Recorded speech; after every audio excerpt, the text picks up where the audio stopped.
Sonaro presents the Chisme Corner with V. Rivera, the podcast where cultura, motherhood, and pop culture collide.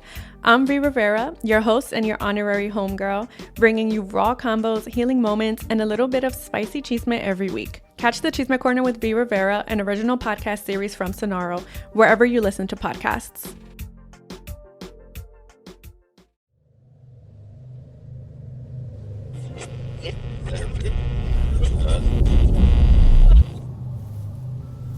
In the jungle, among the fog, there's something you need to know. It looked like a bird, but it was enormous in size. Unusual. It was my size. And the worst part were its eyes, because they were definitely human.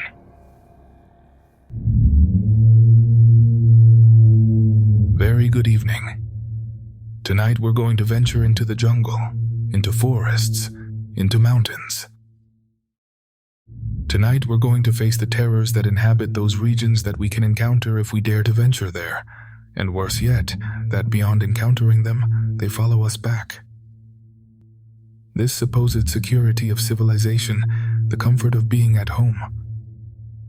I'm going to ask you that during the next half hour, you forget about any problem, any worry. You'll have enough with the terror that awaits you in the following stories. Turn off the light and let yourself be carried away. You're listening to Tales of the Night.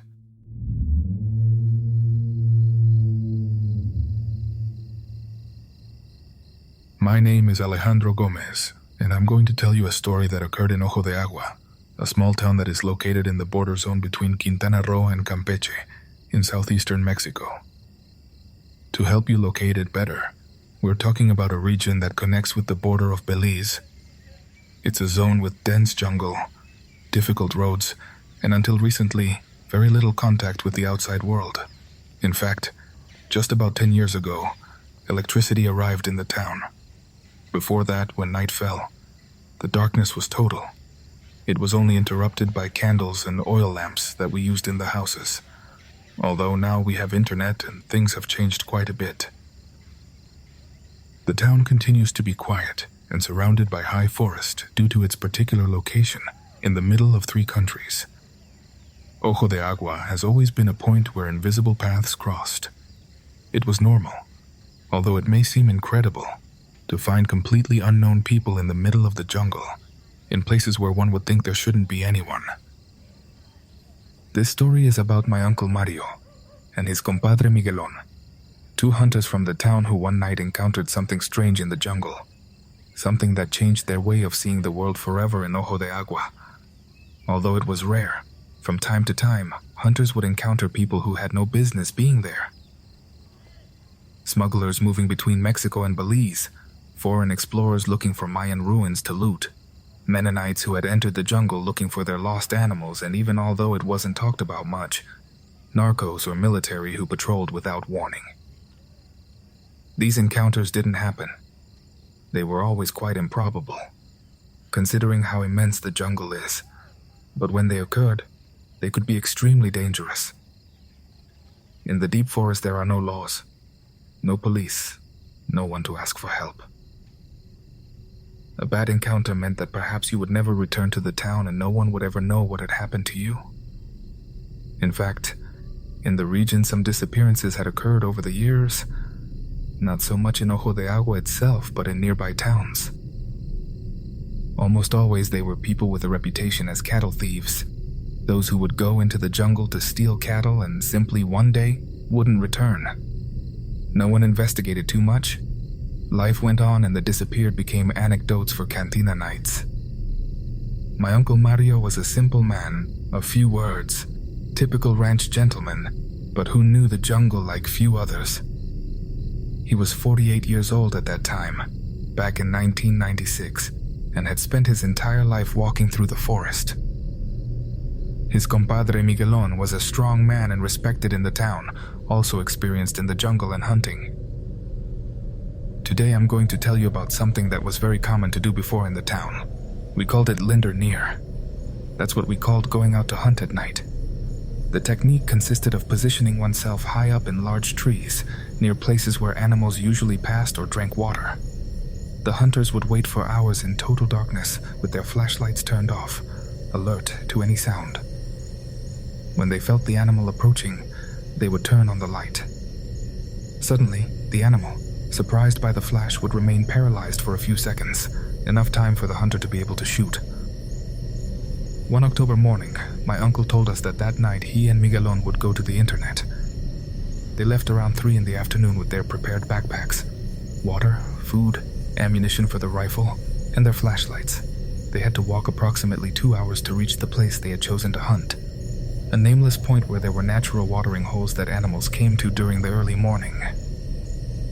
That night, there was a full moon, perfect condition for flashlights. The best nights were precisely those with a good moon, because they allowed you to see the path without needing to waste the flashlight batteries ahead of time. And once in position, it gave enough light to distinguish shapes in the darkness while waiting. The jungle has its own nocturnal symphony, the song of insects, the occasional distant growl of some animal, the whisper of leaves with the breeze. When you spend enough time in the forest, you learn to identify each sound, to know what is normal and what is not. That night, everything seemed in order in the jungle, the usual tranquility. But past midnight, something changed. My uncle says that first, there were sounds difficult to identify, like branches breaking in the distance, but with a strange pattern, different from the animals that normally transit through there. The sounds were gradually increasing, approaching, confusing them. They weren't deer steps, nor tapir steps, nor jaguar either. There was something in the rhythm that they found disturbing, but familiar at the same time. They were human steps. What my Uncle Mario and Miguelon never imagined is that night, while trying to decipher those disconcerting sounds, they would see something that would mark them forever, although it was rare, not impossible, to encounter other hunters. But at that specific point, so far from the town at that hour of the early morning, it was very, very improbable. The jungle is immense, and finding someone at that precise place, at that exact moment, was almost like winning the lottery. At first, they thought that maybe it would be other hunters from the town who had had the same idea. But as the sounds approached thanks to the clear light of the full moon, they were able to distinguish something that left them frozen with shock. It was a group of completely naked people moving through the vegetation. They all came together, without a group of 3 spaced among themselves. The curious thing is that, according to my Uncle Mario, 3 groups passed for a total of 9 people. However, Miguelon, when he tells this story, has always insisted that there were 4 groups, that is, 12 people. They have never been able to resolve this difference, and it makes me wonder if they both really saw the same thing that night. The strangest thing is that several of these people wore what looked like rustic crowns made of vines or some similar material on their heads. But what really terrified my uncle was not just their appearance, but the absolute clash with all logic. What were naked people doing in the middle of the deep jungle, kilometers from any road or town, in the early morning hours? How had they gotten there? My uncle says that what he felt was a different fear from any other he had experienced before. It wasn't the fear of a dangerous animal, or an armed human, but the terror that comes from facing something that completely breaks with your understanding of the world. That had no explanation. It didn't fit with anything known. The group passed in absolute silence. My uncle swears he didn't hear a single word. They just walked, but they did it in a disturbing way. They seemed to be hypnotized or in some kind of trance. My uncle clearly remembers that they would advance a few steps. Then they would stop completely motionless for several seconds and then continue. This pattern was repeated over and over again, and the most disturbing thing was that at no time did they turn their heads or look to the sides as if they were following an invisible path that only they could see. There was something about them, a vibe, an energy that emanated terror. My uncle, who had faced jaguars and poisonous snakes without blinking, felt such a primitive, overwhelming fear that he didn't even dare to breathe loudly. It was as if those people, despite their apparent trance state, could detect any presence foreign to their group. When the first group of 3 people appeared, both my uncle and Miguelon, by instinct, had remained completely still. There was no need for signals or whistles. Both understood, without saying a word, that what they were witnessing was not normal, and that the best thing was not to attract attention and give themselves away. For a long while they remained completely motionless, high up in their trees, paralyzed by fear, by uncertainty. The groups of 3 people kept appearing at intervals, guys like circulating around there, always following the same route, with the same hypnotic behavior. It was only after they were sure that the last group had moved far enough away, and after waiting an additional time as a precaution, that he finally dared to whistle softly, a signal to know if Mike Long was okay. The response came with a short, low whistle. Both were alive, but neither dared to come down. That night, they didn't fire a single shot. The hunt had ended before it began, and despite no longer seeing anyone, neither my uncle nor Miguelon dared to descend from the trees in the darkness. They made them wait until the first rays of sun, preferring to endure hours of discomfort rather than risk finding themselves face to face with those people on the ground. When they finally returned to the town, they went directly to the cantina. They needed a strong drink, and perhaps more importantly, they needed to talk about what they had seen. At first, people thought they were exaggerating or that they had been drinking during the hunt. But then, an old man from the town called Don Julio approached their table. "I have seen them too," he told them in a low voice years ago, "when I still went into the forest. They are people who live inside there." Don Julio told them that, according to him, it was not about any known indigenous group. They were people of notably white skin, which made their presence in that region even stranger. His theory was that it could be some type of cult or sect that had voluntarily isolated itself in the depths of the jungle. Others in the cantina began to offer their own theories. Someone suggested that they could be descendants of European colonists who had gotten lost or hidden in the jungle generations ago. Another mentioned the possibility that they were people escaped from some mental hospital who had formed their own community. One of the oldest in the town even spoke of an ancient Mayan legend about the guardians of the underworld who sometimes emerged into our world. But no one had real answers, only more questions. Where did they come from? What were they doing there? Why the nudity and the crowns? How did they survive? What did that strange hypnotic walking mean? The truth is that after that day, that specific zone of the jungle began to be avoided by the hunters of Ojo de Agua. My uncle Mario continued going out to hunt, but never returned to that place, and although that group of people was seen on a couple more occasions by other hunters, in the following years, no one really tried to approach or investigate the place. It is in the jungle where it's better not to go. As I have shared with you previously in other stories, this region between Quintana Roo and Campeche keeps mysteries that go beyond our understanding of the normal. The stories of Ojo de Agua are testimonies of the mysterious relationship between man and a jungle that, despite being increasingly invaded by modernity, continues to maintain ancestral secrets in its deepest corners.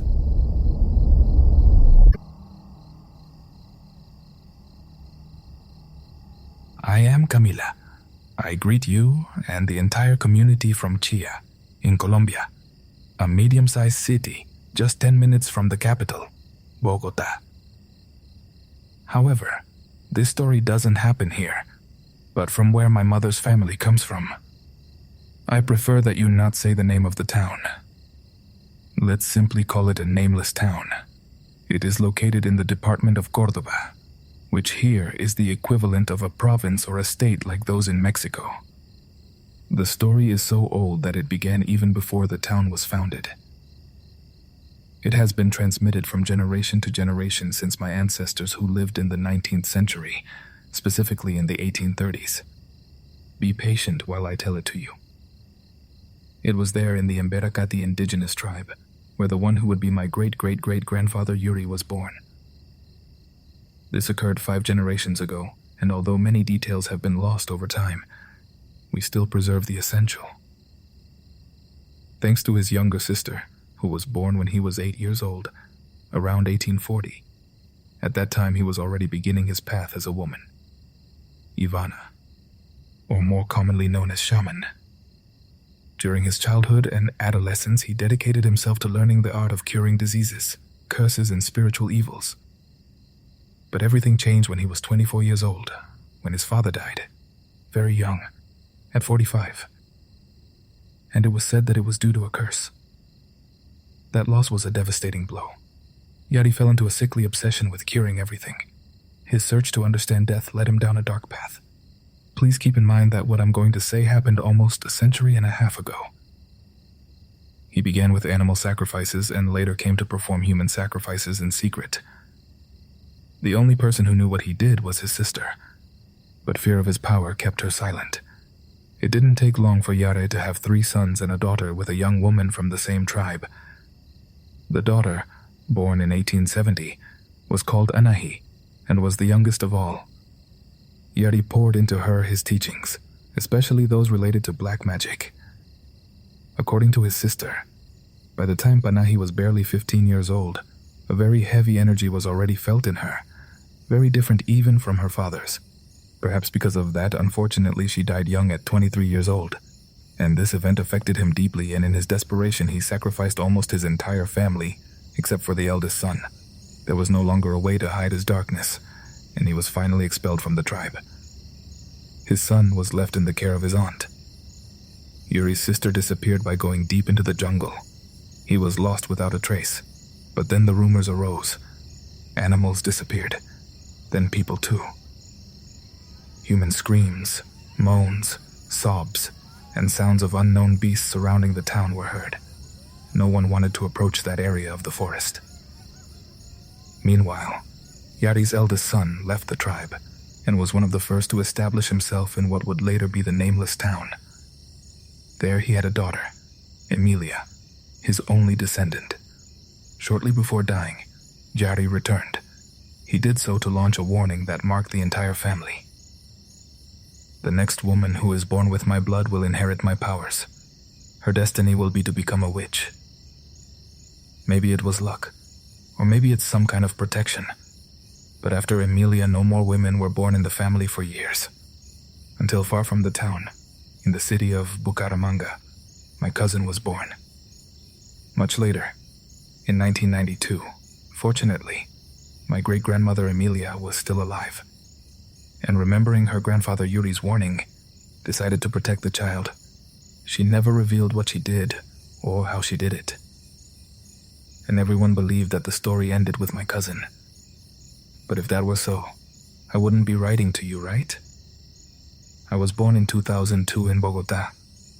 Nothing strange occurred during my first years, until in 2012, at 10 years old, I traveled for the first time to that nameless town where my grandparents still lived. It was on that trip that I met my great-grandmother Emilia. She lived further from the center, closer to the forest, as she said, closer to the place where Jari worked. One day, at her house, we went out for a walk for a while. My mother and I went too deep into the forest. Bad decision. We thought we hadn't gone far, but soon we realized we were lost. It was broad daylight, but the forest felt strangely dark. We walked for what seemed like an eternity until we reached a very narrow dirt path. My mother grabbed my hand tightly, and we continued forward. We perceived looks among the trees, and suddenly the jungle fell into absolute silence. We stopped, and then, in the distance, we saw a shadow. It looked like an animal. We approached and discovered it was a dog, but it wasn't normal. When we observed it, we noticed that it didn't have paws that seemed to float among the branches. My blood froze. I couldn't move from fear. My mother picked me up and started running. While she did so, I swear I saw shadows of people and animals surrounding us, hiding among the trees. They whispered things to me that I could hear but didn't understand. It seemed like hours passed. Finally, we reached a road, and at the bottom we could see my great-grandmother's house. Only half an hour had passed, but I would swear it was several. My mother never spoke about the subject.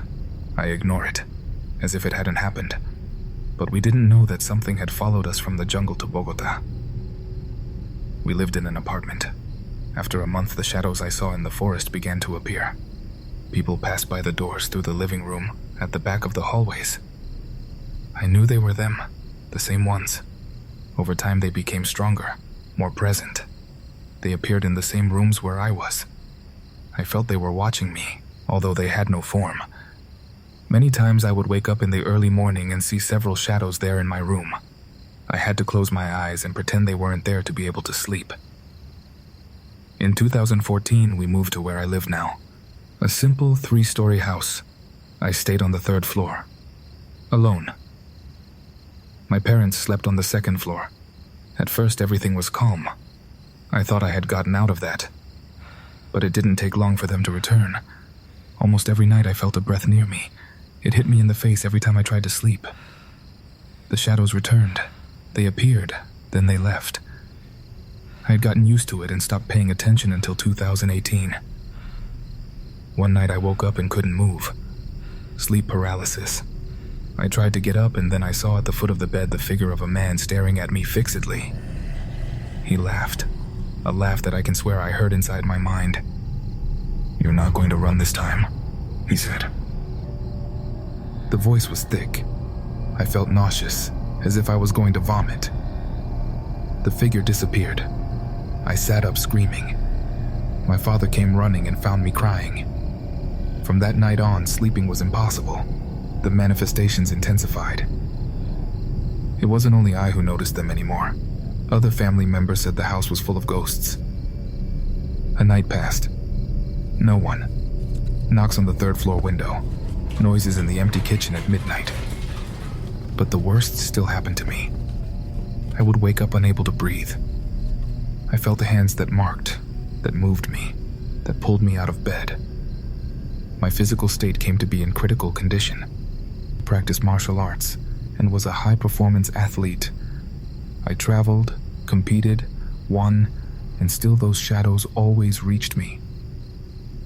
That figure of the man, the one who said I wouldn't run, was always there, always in some corner, always in the corner of my eye. I deteriorated so much that I ended up hospitalized with serious health problems and weight loss. We couldn't take it anymore. In 2019, when I left the hospital, my partner at that time recommended visiting someone in Chiquinquirá, about 3 hours from my city. Chiquinquirá, the religious capital of Colombia, looks like a town frozen in time. My mother and I went. We looked for a specific address. When we arrived, a man of about 70 years old opened the door before we knocked. "I'm waiting for you." He told us they would come. "Come in." There was nothing special, just a small wooden table. On top there were jars with liquids, herbs, and in the center a very deteriorated leather book. We sat down. We told him everything. The man listened with great attention, in silence. When we finished, he stood up. He asked my mother to leave the house and she obeyed. He prepared 3 jars, 2 the size of my hand and 1 smaller. In one he poured a liquid that looked like water. The other 2 he left empty. He turned off the lights and lit white candles. He took a small bag. He took out a needle, passed it through the flame of a candle, while whispering something I didn't understand. Then he took my hand and pricked my middle finger. I don't remember more. I got a headache, dizziness, and fainted. I woke up with my mother beside me. The man had given her an old leather bag and we went to the town church. We attended mass and then returned home. Since then, nothing happens in my house anymore. The shadows only observe from afar. During the pandemic, in 2020, one early morning, I woke up at 3. There was nothing strange. I left my room and when I took a step outside, a rotten smell flooded the environment. I looked out the window. On the other side of the street, there was a very tall figure. At least 3 meters tall, very thin, with very long legs, and the head was a skull. The skull of an animal. Or several. It stayed there, looking at me in silence. directly at my window. I returned to my bed and fell asleep. After all that, it's as if nothing had happened. Some strange events have occurred, but nothing like before. Thank you very much for your attention to my very long story, and sorry if there are inconsistencies that must be taken into account that this story has been transmitted over 5 generations. Almost 200 years have passed since it began. Many words and memories have been lost, but I truly hope that now all this is finally forgotten. Thank you. If you managed to read all of this. Community. Before moving on to the next story, I'm going to remind you of something. One of the few negative things that legends told in rural towns and regions have is the one that leads to hurting innocent animals out of ignorance. You have no idea how terrible I feel that sometimes cases of owls, for example, being hurt are still seen because people are afraid of them, when even according to many beliefs that have been shared with us, they are good luck animals that are good to have nearby. If you believe in witches, these birds, it is said that these birds keep them away. They say that the best thing witches have done has been to convince us to fear and hurt the birds that keep them away. And well, I talk about all this because in the next story we're going to talk about a bird, but you'll see a very different bird. We continue with the next story. Take care of animals. Take care of your environment.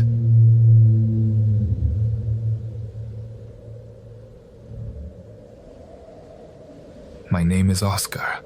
I'm an agricultural engineer. And what I'm going to tell you happened to me a few years ago in the Sierra, between La Palma and the island, in Jalisco.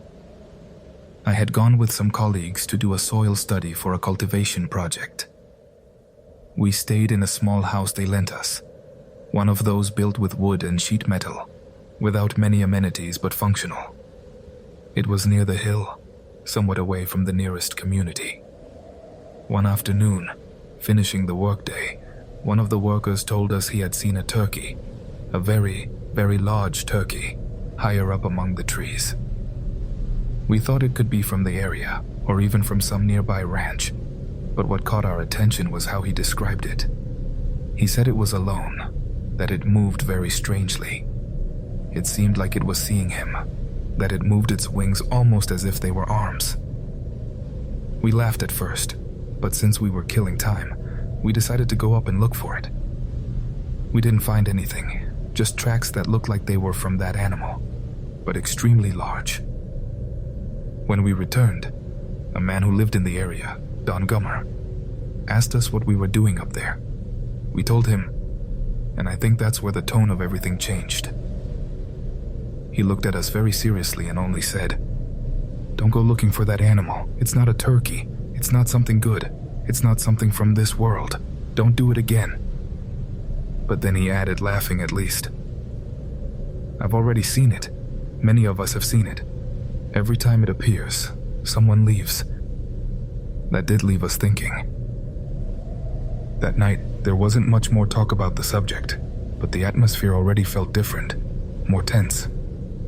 The next day, very early, I went out alone to check an area where we had taken samples the day before. I walked for a while in the fog. You couldn't hear the birds. You could only hear my own steps on fallen leaves. Suddenly, I don't know how to say it, I knew I wasn't alone. I saw standing about 15 or 20 meters away a bird, with a shape very similar to a turkey, but the size of a person and with enough characteristics to know that it wasn't just a bird. It was motionless, with its neck extended, staring at me fixedly. The strangest thing was that its legs seemed too thin, as if they couldn't support it, and its eyes were starving. They looked like a person's eyes. I don't know how to explain it. A dry fear invaded me. Deep. Not one of those that make you scream or run, but one of those that freeze you. And that's why I stayed still. I didn't even breathe until the animal took one step and then another. And then I heard a voice behind me. I felt it came from someone very close, but I turned around and there was no one. When I turned my gaze back to the turkey, it was no longer there. It was as if it had vanished. I went down as I could, all trembling. I didn't say anything that day, but at night one of my colleagues, Carlos, started feeling sick. He had a headache, vomiting, and fever. We decided to take him to the health center in the Strand. Nothing serious, they said. Just a stomach infection. But while we were waiting for the test results, a young nurse who had grown up in the area approached us. "Were you in the Sierra?" he asked us. We told him yes. "Didn't you see a turkey?" There. I froze. I swear I froze. I asked him why he said that, and he stayed quiet for a moment. Then he said, "It's just that my grandfather said that in the Sierra something appears in the shape of a large, strange turkey, and that when you see it, something always happens. An illness, a death, a bad visit, but the ugliest thing." And he said this very quietly.